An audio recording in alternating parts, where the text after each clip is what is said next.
Hello and welcome to my cooking channel. Today we will be making something that's very common in Czech and we call it karbanátky. I would translate it probably something like fried meatballs, but the difference is it's not balls, they're flat.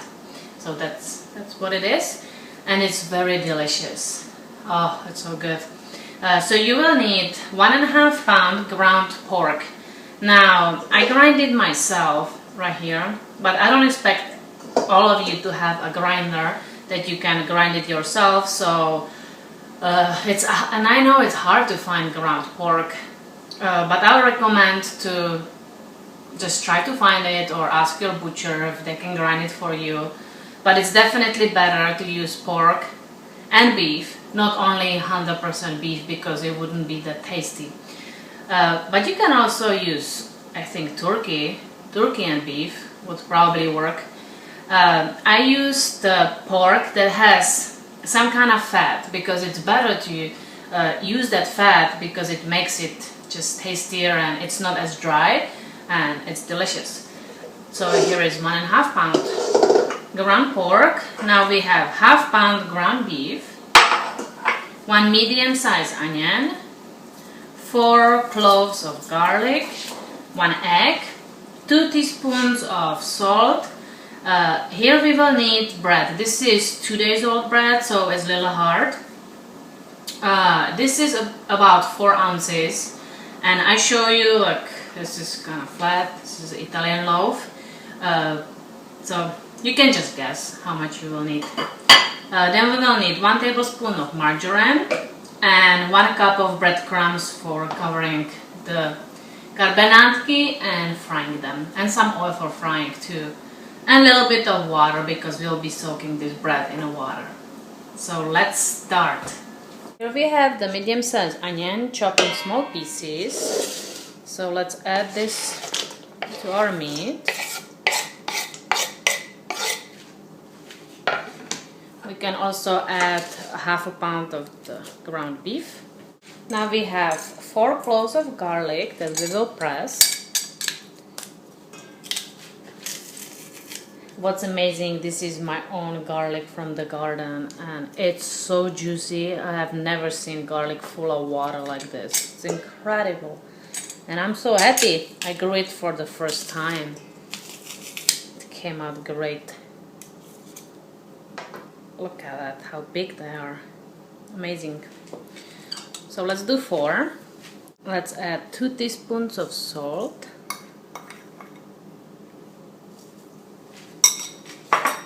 1 egg.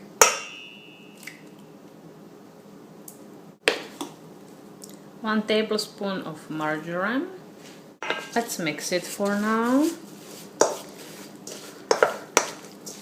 And last thing we will be adding is bread. Here I have a bowl with water.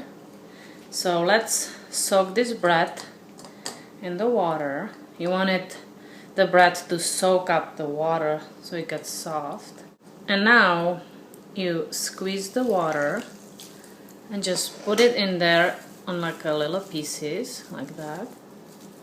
This is a great filler because then you don't have only meat and you have more of it, and it's makes it good, tasty. I put more water in and put the rest of the bread in the water so I don't have to take just 4 pieces at a time. Now let it soak till the outer crust is soft too. Let's mix this all together. You see the bread is really soft. Now this all is nicely stick together so we can start to making patties. First thing we will put is bread cover on a plate, breadcrumbs, so we can bread cover. So this is 1 cup, and now we can start making these patties. So let's pick about this much. Try to make a ball and now flatten it out like this and put it in the breadcrumbs. Try to push it on that. Shake it away, and this is our patty. And then we will fry these. So I will keep going and keep making more patties. There is a plenty, so this is for sure 4 people can eat easily out of this. Probably more people. I just made today's portion. This is what we will eat, and the leftover you can put into a closed Tupperware and just close it, and tomorrow you can make fresh ones. So now we can fry these. For frying, I am using sunflower seed oil. I don't know, you can see it. It's hard to see. Because normally for anything else I like to use olive oil, but olive oil it's not good for frying because it tends to burn things too fast. So that's why I'm using this sunflower seed oil. Let's turn on the flame, but you can use canola oil or any other oil you would like. And now we will wait. Let's put it on high flame, and we will wait till this is ready. The way you can tell is you find a little breadcrumb, just put it in, and when it starts to bubble around the edges, you know that your oil is ready. Oil is ready because our little breadcrumb piece is bubbling. So I will take it out, and let's add our patties carefully.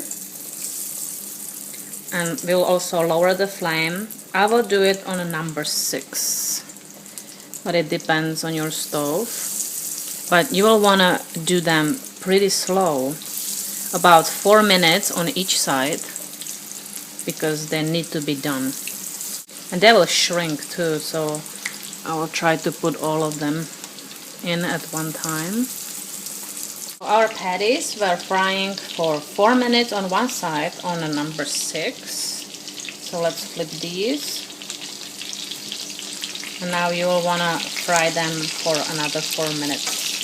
Some of our patties are done. I had to add one more because I didn't have enough space. So this is how they're supposed to look. Crispy from both sides. And I have prepared here a pot with a paper towel, so we can put them in so they can soak up the extra oil. I cut one so you can see how it looks inside, and it's so good. I hope you try this because it's just out of this world.